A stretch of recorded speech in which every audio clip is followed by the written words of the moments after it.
Boa noite, pessoal. Eu vou então aqui passar para vocês o vídeo, conforme eu tinha combinado com a Zucarelli. Vou iniciar pelo capítulo 2, Outra Ecologia Possível. Este capítulo inicia falando sobre o termo ecologia, que antes era utilizado apenas cientificamente e passou a ser relacionado com os movimentos que se preocupavam com essa direção ecológica. Estes movimentos eles surgiram mundialmente na década de 60, mas veio para o Brasil entre 70 e 80. Eles denunciavam os riscos que as indústrias, a sociedade consumista e capitalista estavam causando para o meio ambiente. Ele foi chamado de contracultura e na maioria dos participantes eram jovens e culturalistas, hippies, e eles contestavam a sociedade consumista, contestavam nesse abuso da natureza, dos bens da natureza. E eles tinham foco numa vida em harmonia com os bens naturais. Bem hippie mesmo, estilo hippie mesmo, de viver em harmonia com a natureza. O ecologismo, então, ele surgiu num momento de transformação da história.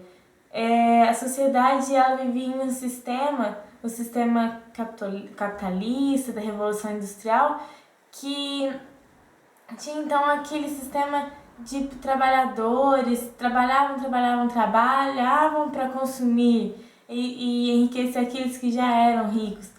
Então, esse grupo, ele veio contra esse sistema e tinha um sentimento de que era proibido proibir.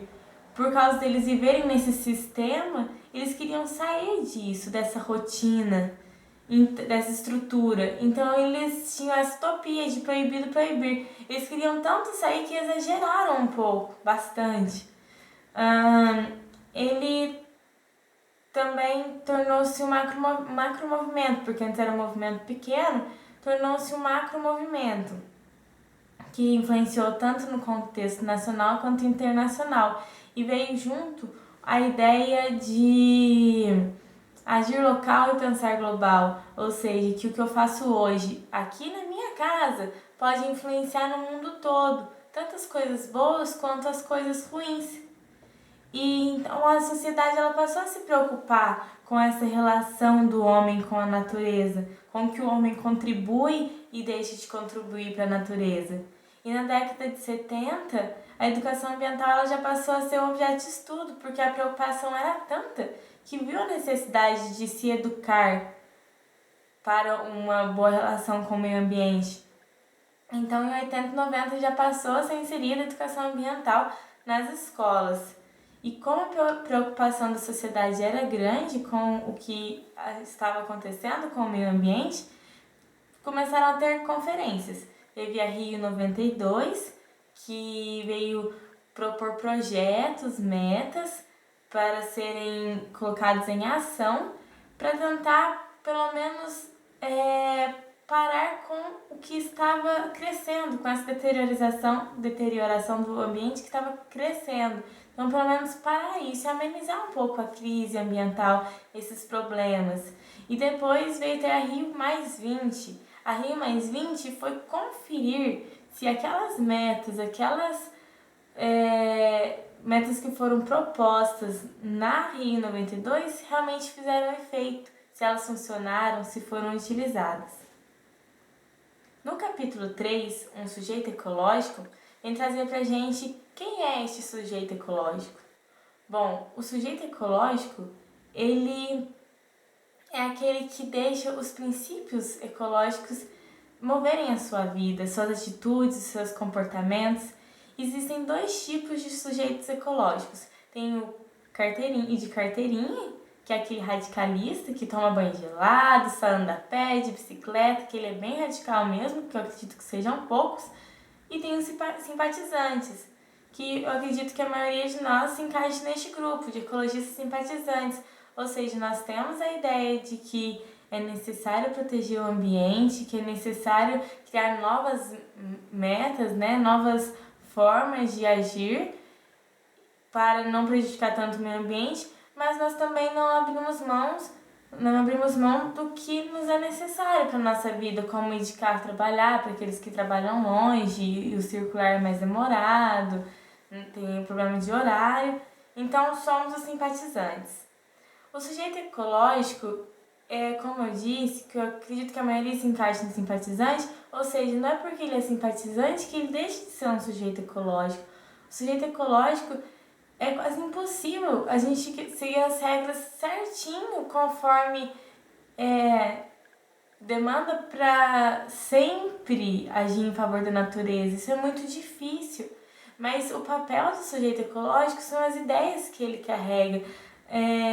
Ele que fortalece essa proteção ao meio ambiente e ele é fundamental para o meio ambiente, porque as ideias dele de propor novas maneiras, que seja, vem tendo aí os combustíveis que não prejudicam tanto o meio ambiente, e são um sujeito ecológico que teve a ideia e que produziu. Então é isso, propor novas formas. Então, ele é responsável por planejar ações, planejar procedimentos contra a crise ambiental. E ele é contra o consumismo, contra a acumulação de bens e esse progresso que só cresce, essa busca intensa pelo progresso que as indústrias têm. No fim do século XX, no início do século XXI, o clima social ele mudou um pouco. O sujeito ecológico ele não deixou de existir, mas a maioria da sociedade, aqueles que acreditam que tem sim, o meio ambiente tem se degradado, eles perderam a esperança. Eles não acreditam mais que seja possível recuperar ou fazer alguma coisa para melhorar a situação do meio ambiente. Então, houve essa perca de esperança. E aí está o papel do sujeito ecológico. O sujeito ecológico, ele tem a responsabilidade de possibilitar ao mundo uma transformação de pensamento. É ele que vai ser a fonte do ideal ecológico, que vai repassar as ideias de que é possível sim fazer do ambiente melhor para a gente. E alguns educadores, sujeitos ecológicos, eles passaram a cultivar essas ideias ecológicas com seus alunos através da educação ambiental. Então, eles alimentam esse ideal ecológico e formam um sujeito humano capaz de enfrentar os desafios e crises em que vivemos.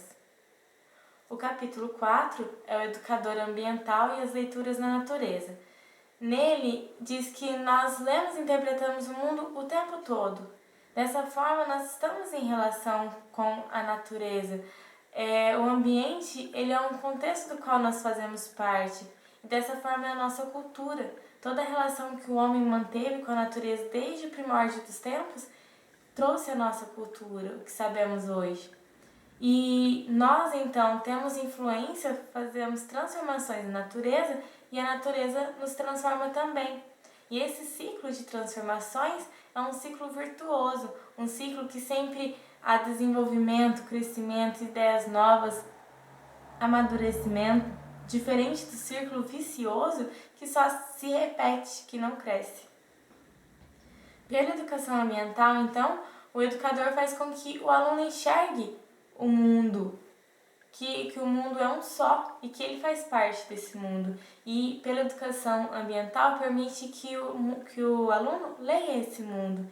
E é importante dizer que essa leitura não é uma leitura geral que todos enxergam da mesma forma. Cada um faz a sua leitura. E o debate dessas leituras, essas leituras diferentes, vão criar uma nova perspectiva, um novo modo de ver. Então, leituras diferentes é um ponto positivo. E a educação ambiental, então, ela vem estabelecer essa importância da leitura do mundo. O capítulo 5 é uma história social das relações com a natureza. Ele ficou por último, mas é como se fosse um resumo da história mesmo da relação da natureza com o homem. Antes o homem ele via a natureza como posse, que ele é o poderoso e que domina toda a natureza. Então ele considerava o progresso, que o progresso ele era de acordo com a capacidade de dominar esse mundo natural. Então por isso que ele abusou tanto da natureza. Então aconteceu a migração do campo para a cidade. Aqueles que ficavam no campo eram considerados menos desenvolvidos. A civilização passou a ser então associada com o progresso, com o crescimento. Desenvolveu-se então a visão de que a natureza ela era para se conquistar os bens dela, conquistar as matérias-primas e sugar o máximo dela, acreditando-se que era ilimitado os bens da natureza, que ela não precisava de cuidados nem nada, só sugando tudo que ela tem para oferecer para o homem. E essa visão ela se estendeu até o século XVIII, onde acontecia a Revolução Industrial. E na Revolução Industrial foi o ápice, foi onde teve a intensa degradação da natureza. E não só intensa degradação da natureza, como também uma superexploração da força de trabalho. Nesse período, a sociedade viveu uma situação muito crítica. Quanto à natureza, por exemplo, e o que prejudica a própria população trabalhadora, eles não tinham nem tratamento de esgoto, a alimentação era precária. A única preocupação era daqueles que eram os donos das empresas, que tinham preocupação de produzir mais e enriquecer mais, e não se preocupavam com quem estava lá embaixo e nem com a natureza. Mas isso despertou alguns olhares. Como a situação estava muito crítica, apareceram aqueles que eram contra essa violência social e contra essa exploração ambiental que foi gerada com esse mundo urbano, com essa civilização. E eles começaram a sentir uma nostalgia pela natureza intocada, aquela natureza bela. Então os olhares da sociedade eles se voltaram para essa necessidade de valorizar a natureza. Surgiu então um fenômeno, novas sensibilidades, que buscava essa valorização mesmo da natureza. E esse fenômeno ele constituiu uma transformação cultural muito importante que se estendeu até os dias de hoje. Esse olhar que nós temos diferente para a natureza, de cuidado com a natureza, surgiu com as novas sensibilidades. O Rousseau ele realizou uma conexão entre essas novas sensibilidades com a esfera pedagógica. Então, colocou que seria importante introduzir na esfera pedagógica essa valorização da natureza como uma dimensão formadora do humano, uma fonte de vida, dessa importante relação do humano com a natureza. E a educação ambiental, então, foi reconhecida como importante agente na construção de uma cidadania ambiental sustentável, ou seja, a importância da valorização do homem em relação à natureza, que um depende do outro, um precisa cuidar do outro. Então é isso. Eu vou mandar esse resumo meu pra vocês. Espero que tenham entendido, que eu não falei muito rápido. Certinho? Obrigada!